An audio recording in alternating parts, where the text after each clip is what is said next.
Olá, bom dia pessoal, bom dia com energia. Domingão, só os fortes, hein? Esse horário. Bom dia, Ramon. Só os fortes esse horário, hein? Domingão, 7 horas da manhã. Temos mais um café com leitura.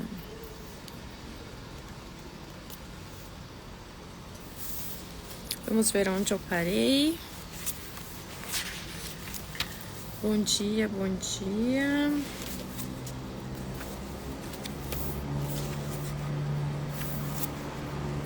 Eu avancei a leitura aqui, hein, gente? Com vocês, eu tô no capítulo 5. Mas aqui da minha leitura eu já tô no 7. Gente, esse livro aqui, ó, Psicologia Financeira, é um livro muito fácil de ler, muito gostoso. Antes dele, eu tava lendo o Jeb e eu achei esse livro bem mais difícil. E qual que é o meu parâmetro? Eu não sou de ficar contando, tipo assim, eu tenho que ler tantas páginas em tantos minutos. Mas eu sei que da minha rotina, eu consigo ler assim, por exemplo, de 30 a 45 minutos. E eu reparei que nos livros do Jeb, eu avançava tipo 6, 7 páginas. Então livros com mais técnicas, com uma linguagem diferente. Tô passando um helicóptero aqui. Uma linguagem diferente. Aí deixa eu ver o que mais. Exercícios. Isso fazia a minha leitura ficar um pouquinho mais lenta. Aí agora, com esse livro aqui, que é o da Psicologia Financeira, eu avanço 20, 25 páginas, às vezes 30, porque é só texto, não tem exercício, não tem muito gráfico. Então, assim, ele conta muitas histórias, sabe? Passando helicóptero. E para acompanhar a nossa leitura, eu vou colocar um jazz aqui, né? Como sempre.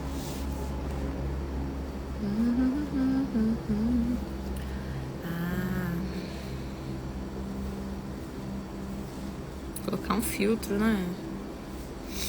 Essas horas. Aqui, ó. Melhor, né? E aí, pessoal, de onde vocês falam? Que cidade?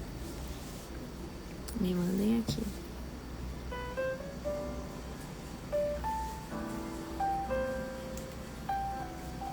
Vocês gostam de jazz também? Ai, gente, eu adoro. Por isso que eu vou ler assim de manhãzinha. Eu coloco um jazz.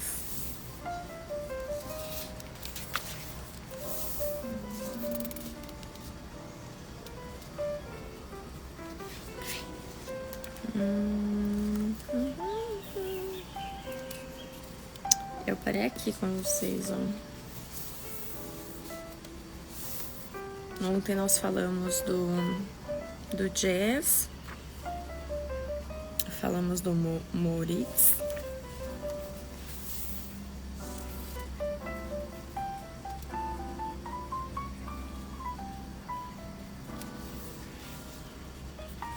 Vamos aprofundar, então.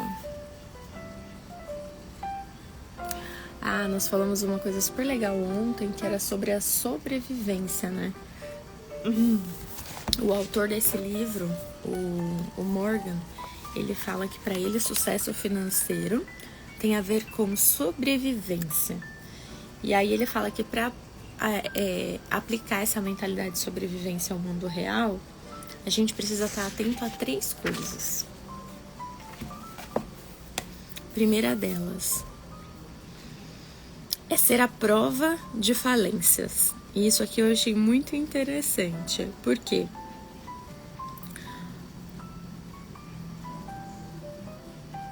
Todo mundo, pessoal, quando começa a entrar numa fase financeira melhor da vida, né?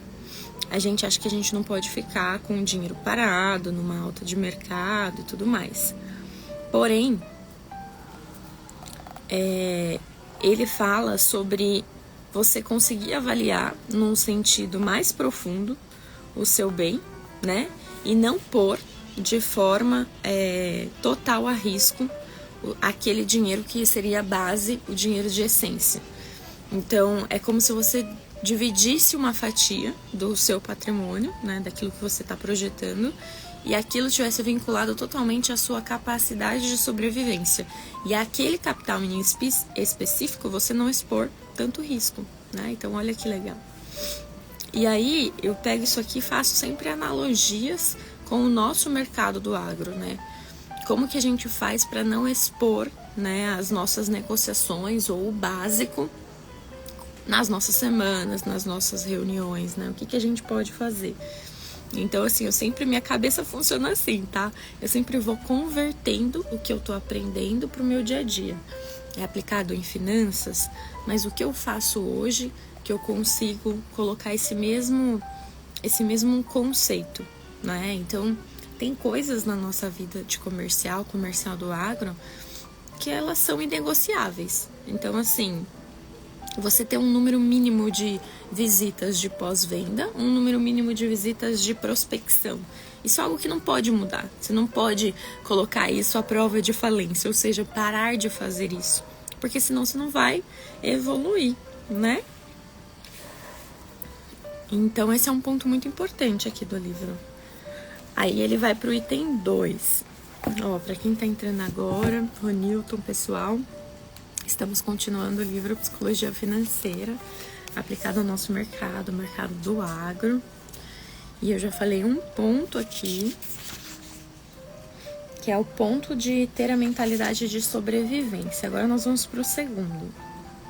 Fazer planos é importante, mas a parte importante de um plano é ter um plano para quando o plano não estiver saindo de acordo com o plano inicial. O que isso significa? Imprevistos vão acontecer. A gente precisa ter certeza que imprevisto é algo que não tem como a gente fugir, vai acontecer. Então, para isto posto, né, sabendo-se disso, você precisa se preparar para esse tipo de momento, né? Então, como eu me preparo para os imprevistos? Então, um planejamento, seja ele financeiro, um planejamento para a fazenda, um planejamento de vendas, todos esses, eles são extremamente importantes. E principalmente na hora que o plano não estiver dando certo, o que eu vou fazer? Então eu falo que assim, né, gente? Nós estamos no ponto A e nós queremos ir no ponto B. Existe uma trajetória para chegar até aqui. O que não pode mudar na minha cabeça, na minha concepção? O seu destino. Se você definir o seu destino, você precisa saber qual ele é e com, assim, muita clareza. Então, ele não pode ficar mudando toda hora, porque o seu resultado, ele vai de encontro a alguma coisa. Então, se você muda o final, a trajetória, né, fica voando. Então, o que você precisa? Ter um objetivo muito bem definido. Mas durante essa trajetória, você precisa ter a certeza que, se for necessário, você vai mudar a rota, mas você não vai mudar o objetivo. Então, vamos supor, eu quero produzir 50 sacas por hectare, 60, 70 sacas por hectare. Define um número. Vamos por aqui, vou colocar um número grande aqui, 100 sacas por hectare. Você vai ter várias estratégias para chegar lá. Mas o que é importante? Eu quero produzir 100 sacas com lucro. Eu quero produzir 100 sacas em determinado tempo. E eu vou trilhar esse caminho para chegar até lá. Ok? Ok. No meio do caminho eu tô vendo que não vou alcançar. O que eu faço? Eu mudo o objetivo? Eu mudo essas 100 sacas aqui? Não, você muda a rota. O que é mudável, o que é transitável aqui, é essa rota de A para B. Então, é isso que ele está falando aqui.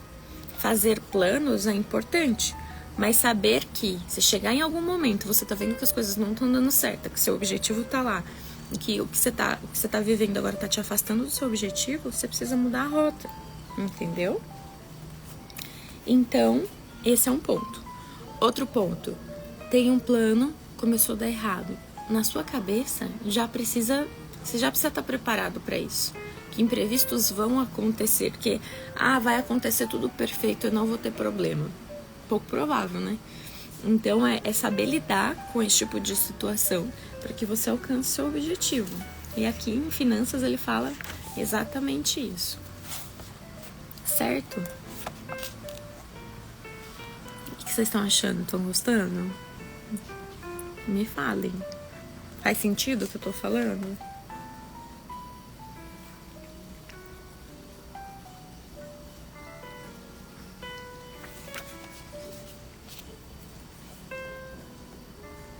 Ó, tá escrito aqui que é muito importante dividir com vocês. Eu quando eu falo assim, eu preciso falar isso aqui na live. Eu até faço um parênteses pra depois aqui, ó, vocês verem. Vou fazendo uns parênteses assim pra saber que depois... Parênteses não, né, gente? Isso aqui é chaves. Pra depois saber que eu tenho que falar com vocês, ó. Aí o que tá falando aqui? Ser conservador é evitar um determinado grau de risco. Margem de segurança é aumentar a probabilidade de sucesso dentro de um determinado nível de risco, ampliando as suas chances de sobrevivência. Ou seja, ser conservador e ter margem de segurança são coisas totalmente diferentes. Uma pessoa que ela se considera conservadora, ela não quer tomar determinados riscos. E aí você está falando de captação de recurso, de captação de dados, esse é um ponto importante. Agora, margem de segurança não. Você tem um capital, você tem um patrimônio, e aí você coloca uma margem de segurança para não perder aquilo que já foi conquistado. Então, isso são coisas totalmente diferentes. Quando você trabalha com margem de segurança, você foi agressivo, arrojado para conseguir, mas você é seguro do que você tem, né? Você vai trabalhar com margem de segurança para aumentar as suas chances de sobrevivência, entendeu?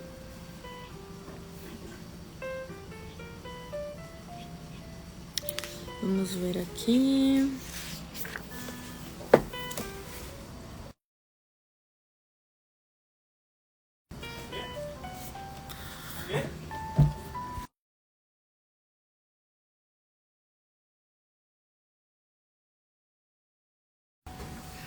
Então, pessoal, aí o item 3, eu tava pedindo aqui um cafezinho, um chazinho que eu deixei ali dentro. O item 3, então, ele tá dando aqui 3 itens, vamos recapitular. 3 itens para uma mentalidade de sobrevivência com relação ao nosso mundo real. O primeiro deles aqui, só revisando.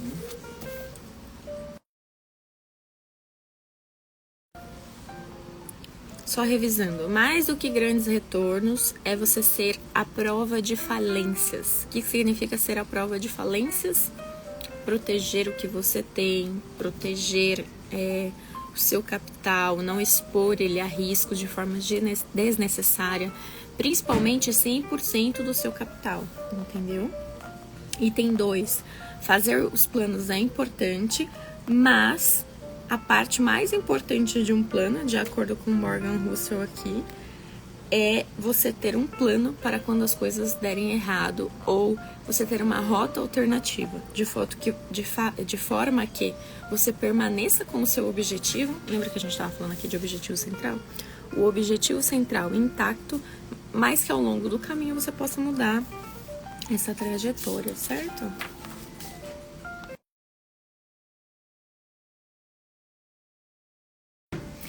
E aí, pessoal, o item 3 é uma personalidade bem calibrada. Otimista quanto ao futuro, mas desconfiado em relação ao que pode impedir esse futuro de chegar. Então, olha que coisa importante. Tá, eu sei que eu sou otimista lá, eu tenho um objetivo pré-definido, correto? Ok. Mas o que pode impedir desse futuro chegar? Fazer uma análise de riscos. Então, lembra que ser conservador é diferente de ter uma margem de segurança. O item 3 aqui é relacionado à margem de segurança. Então, eu sou otimista até de forma sensata, mas eu tenho que ser seguro das minhas atitudes, dos meus próximos passos. Faz sentido para vocês? O que vocês acham? Ronilton, Ramon. O que vocês acham disso?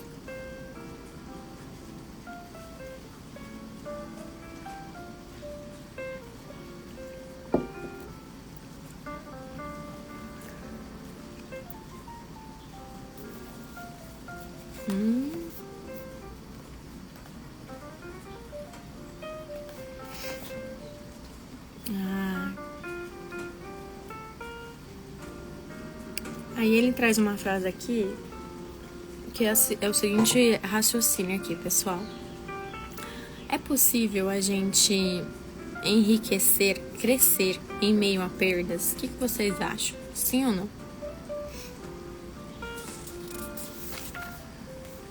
É possível enriquecer em meio a perdas? Gente, o áudio, o som tá legal aqui, vocês estão me ouvindo bem? O jazz não tá atrapalhando no fundo não, né?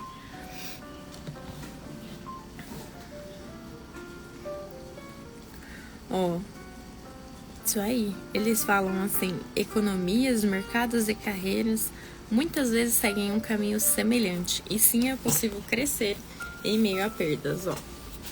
Esse aqui é um gráfico que mostra aqui. Tá vendo que teve... Deixa eu tirar meu filtro aqui. Teve aqui, ó, momentos de queda. Queda, sobe. Só que quando você olha ao longo do tempo, é um gráfico de crescimento. Então, qual que é o ensinamento aqui?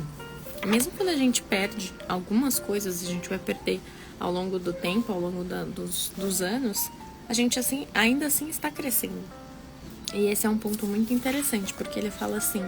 Conta a história até do Walt Disney aqui e dá um exemplo que é possível a gente crescer e enriquecer, mesmo que metade das nossas coisas, metade dos projetos que a gente faz, ainda assim deem errado. Por quê? A probabilidade quando dá certo é dar muito certo, né? E o que faz a gente alcançar o correto, o certo, é a constância e não parar. Então você não sabe, de fato, qual é o projeto que vai dar super certo. A questão é que você não pode tocar só um, né? E você precisa estar diversificado e não desistir, porque vai chegar uma hora que vai acontecer. E aí, para começar isso, pessoal, ó, ele entra no capítulo 6, que é o capítulo Devagar e Sempre. Eu adoro essa frase, assim, eu acho que me representa muito, devagar e sempre. Que... eu prefiro muitas vezes fazer as coisas com mais calma, com mais tranquilidade, mas ser contínua. Então vocês veem na minha rotina, tipo assim, fazer todos os dias a mesma coisa. Isso traz assim uma excelência. E eu aprendi que o hábito, ele é isso, né? Assim, as pessoas falam, porque eu queria ser focado, eu queria ter hábito, mas acontece que isso é monótono, é chato. Por quê? Você faz todo dia a mesma coisa.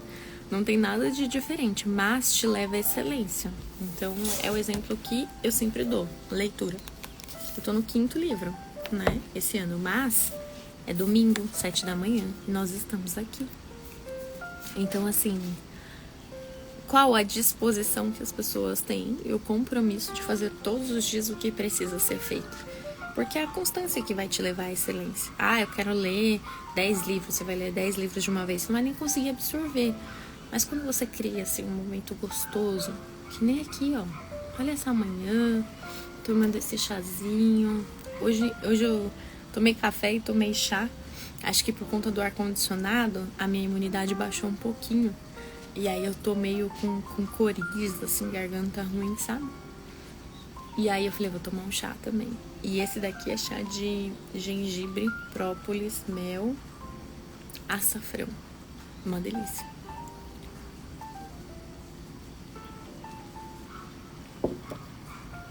E esse dia, assim, pessoal, esse momento da manhã, pra mim, ele é muito prazeroso.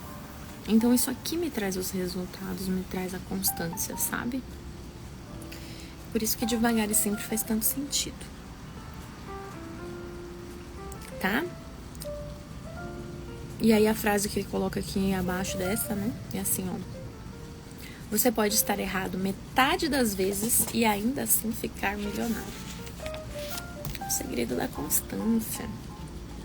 Ah, tem uma frase do Brad Pitt que quando ele recebeu o Screen Actors Ele falou que eu achei assim muito legal, até grifei aqui pra contar pra vocês, ó. Eu venho batendo nessa tecla há 30 anos. Acho que a conta é simples. Alguns projetos dão certo, outros não. Não tem motivo algum para ficar insistindo em um deles. Só passo para o próximo. Um resumo disso tudo que a gente acabou de falar, né? Muito legal.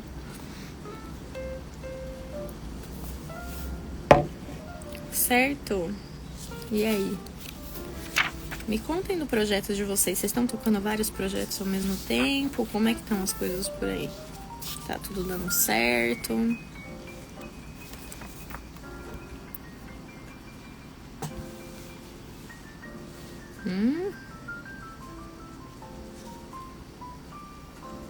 Ó, aí, agora ele vai começar uma história aqui muito legal. Que é a história do Walt Disney, no capítulo 6. O que ele conta? Primeiro ele fala sobre a quebra de paradigma, tá? Que eu acho muito interessante. Por quê? Não sei se vocês sentiram isso aí, mas quando eu li, eu falei assim, como assim metade das coisas que eu faço podem dar errado e ainda assim tem a possibilidade de dar muito certo, de ter sucesso financeiro, enfim. Mas aí ele aprofunda e aí eu achei super interessante, grifei aqui também, ó. Pode ser difícil processar isso, mesmo quando você entende de matemática. É contraintuitivo que um investidor possa estar errado metade das vezes e ainda assim ficar milionário. Isso mostra que subestimamos como é normal a maioria das coisas não dar certo. E como, por sua vez, reagimos exageradamente quando elas dão. É esse o ponto, né, pessoal? Apesar de ser contraintuitivo, o que a gente precisa ter aqui de certeza é que é uma questão de estatística. Você, entendendo ou não de matemática, você não consegue prever e controlar o que dá certo e o que não dá. Então ele traz o exemplo do Walt Disney. O Mickey Mouse, a primeira aparição dele foi em 1928, na animação O Vapor Willie, certo? Só que o primeiro estúdio da Disney faliu. E em meados de 1930, ou seja, a primeira aparição do Mickey foi em 1928. Mas em 1930, a Disney já havia produzido mais de 400 desenhos animados. E não tinha dado certo ainda, pessoal. O primeiro estúdio deles faliram. E a maioria dos vídeos, né, dos desenhos animados eram curtos. Só que em 1938, ou seja, 10 anos depois, a Branca de Neve e os Sete Anões mudou tudo.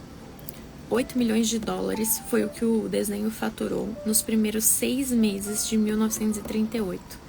Ou seja, 10 anos depois foi quando a Disney começou a dar certo. Gente, 10 anos fazendo a mesma coisa. Um estúdio faliu, não desistir e continuar. Hoje, isso aqui é 1938. Hoje, que tamanho que é a Disney? 2024. Quase um século aqui, gente. Você tem noção? Então a constância fez ele alcançar, mas ele ficou 10 anos ali patinando até o negócio dar certo. Damares, mais 10 anos é muito tempo. Não é, gente. Quanto tempo faz que você se formou? Eu já passei disso. Faz tempo. Vai rápido. Vai rápido.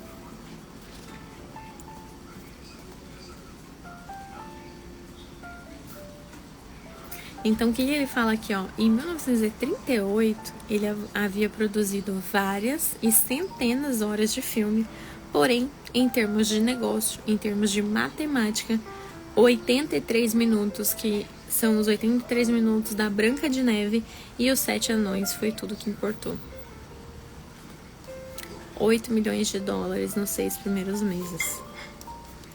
Então, qualquer coisa que seja enorme, lucrativa, famosa ou influente é o resultado de um evento de cauda. O que significa isso? Um evento no meio de tantos outros é o que vai fazer você alcançar um resultado extraordinário. Por isso que a constância ela é tão importante. Por isso que a constância, ela faz a diferença, porque você não sabe ao fato, ao certo, o que vai dar resultado para você. Gente, como é domingo, hoje tem até pão de queijo. Quem gosta de pão de queijo?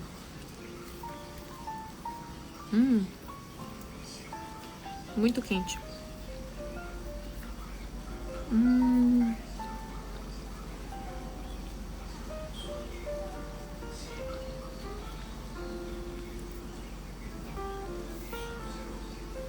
Tem uma parte aqui que é importante eu dividir com vocês também, ó.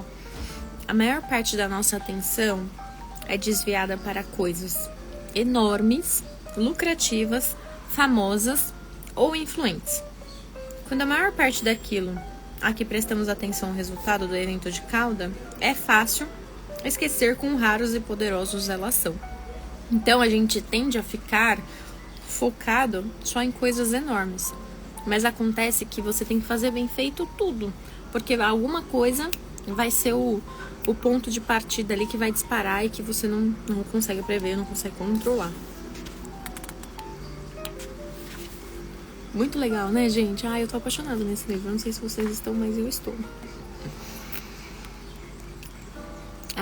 Esse dado aqui é muito importante também, ó.